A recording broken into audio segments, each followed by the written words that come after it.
Hello, नमस्कार। आपका स्वागत है कैटलिस्ट एजुकेशनल कैंपस के इस यूट्यूब चैनल पे। दोस्तों, हम लोग एसएससी और अदर जितने भी एग्ज़ाम है, रेलवे हो गया या कोई पीसीएस एग्ज़ाम हो गया, तो उसमें एक टॉपिक आता है ट्रांस हिमालय।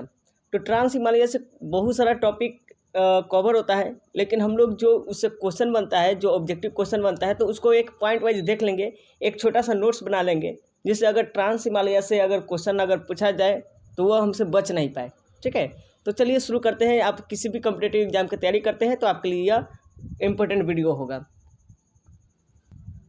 तो सबसे पहले कि ट्रांस हिमालय जो है, ट्रांस हिमालय को बहुत सारा श्रेणियों में विभाजित किया जाता है, लेकिन हम जो अगर अभी जो बात करेंगे तो ट्रांस हिमालय को हम लोग उत्तर पर्वत श्रृंखला जो होता है, हिमालय के विभाजन जो है उसके आधार पर हम देखेंगे। और उसमें भी किसके आधार पर, तो श्रेणियों के आधार पर।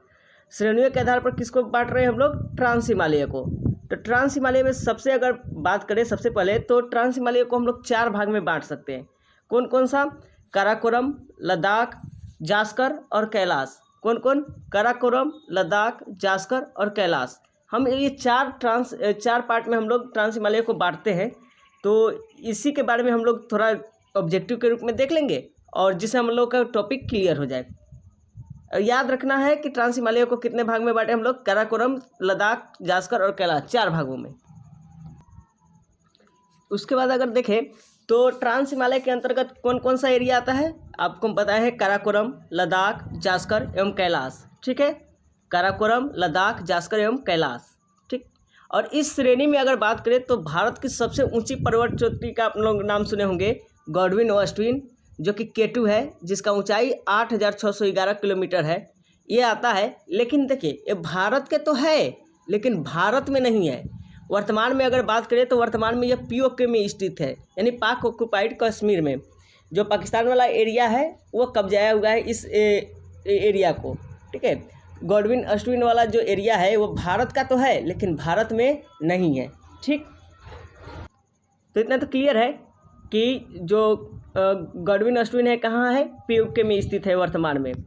और एक नाम और बता देते हैं कि गॉडविन ऑस्टिन को ही एक और नाम से जाना जाता है, गौरी नंदा पर्वत।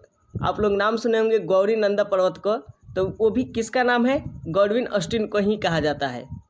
और एक नीचे देखें हम लोग जो 4 पार्ट में डिवाइड किए थे, तो वही काराकोरम का अगर बात करें तो काराकोरम का पुराना नाम कृष्णागिरी है। ठीक, और गॉडविन ऑस्टिन का गौरी नंदा पर्वत, दोनों में कंफ्यूज मत होना है। गॉडविन ऑस्टिन को गौरी नंदा पर्वत और काराकोरम का पुराना नाम कृष्णागिरी। ठीक, नेक्स्ट बात करें तो काराकोरम श्रेणी में जो पामीर जो है, पामीर की गांठ है, यहाँ पे गांठ नोट जिसको बोला जाता है, पामीर की गांठ कहा जाता है, जबकि दक्षिण पूर्व में यह कैलाश श्रेणी तक फैला हुआ है। ठीक है, उसके बाद कहे कि इस श्रेणी के दक्षिण में लद्दाख श्रेणी सिंधु नदी तथा इसकी सहायक श्योक नदी के मध्य विभाजन का कार्य करता है। कौन, लद्दाख श्रेणी जो है वह सिंधु नदी तथा इसकी सहायक नदी जो है श्योक नदी, उसके मध्य विभाजन का काम कौन करता है, लद्दाख का श्रेणी, जो लद्दाख वाला जो एरिया है वो एक तरह से बंटवारे का काम करता है दोनों में। और विश्व की सर्वाधिक तीव्र ढाल वाली जो चोटी है राकापोसी, जिसका ऊंचाई कितना है, 7,788 मीटर, यह भी जो है लद्दाख की श्रेणी में स्थित है। जो 4 पार्ट बांटे हैं उसमें लद्दाख भी एक था, तो लद्दाख की श्रेणी में स्थित है कौन सा, राकापोसी। ठीक है, और नेक्स्ट है बात की सिंधु नदी जास्कर और लद्दाख श्रेणियों के मध्य में बहती है। तो आपसे पूछेगा कि जास्कर और लद्दाख को एक तरह से बांटने वाला जो बीच में आता है कौन, वो आता है सिंधु नदी। तो यही चीज़ बोल रहा है ना, सिंधु नदी जास्कर और लद्दाख श्रेणियों के मध्य में बहती है। नेक्स्ट बात करें तो काराकोरम श्रेणी में अगर बात करें तो 4 ग्लेशियर है, 4 बड़ा ग्लेशियर है। कौन कौन सा है, तो नाम याद रखिएगा। तो सबसे पहले तो आप लोग नाम सुने होंगे सियाचिन ग्लेशियर, जो इंडिया चाइना का हमेशा एक तरह से लड़ाई होते रहता है इधर। तो सियाचिन ग्लेशियर जिसका लेंथ कितना है, 76 किलोमीटर। उसके बाद है हिस्पर ग्लेशियर, जिसका लेंथ है 61 किलोमीटर। उसके बाद बियाफो ग्लेशियर 59 किलोमीटर। और लास्ट है बाल्तोरा ग्लेशियर, जो कि 58 किलोमीटर KM लिखा हुआ है। ठीक है, तो 4 ग्लेशियर आता है किसके अंतर्गत, काराकोरम के अंतर्गत। काराकोरम में सबसे इम्पोर्टेंट कौन सा है, सियाचिन, ये बहुत इंपॉर्टेंट है, पूछेगा कि सियाचिन ग्लेशियर किस श्रेणी के अंतर्गत आता है, तो आपको याद रखना है कि यह काराकोरम श्रेणी के अंतर्गत आता है। ठीक है, और सियाचिन ग्लेशियर विश्व की दूसरी सबसे बड़ा ग्लेशियर है। ठीक है, और लद्दाख को भारत का शीत मरुस्थल कहा जाता है। आपको तो मालूम है कि भारत का मरुस्थल आपको राजस्थान को कहा जाता है, ठीक है, थार को। लेकिन अगर भारत का शीत मरुस्थल पूछा जाए तो किसको कहा जाता है? लद्दाख को। ठीक, शीत मरुस्थल।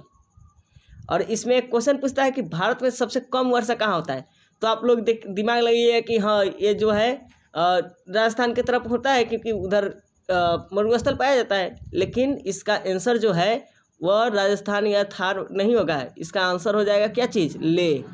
तो सबसे कम वर्षा कहाँ होता है? लेह में। ठीक, याद रखना है, कन्फ्यूजन वाला क्वेश्चन सब है सब।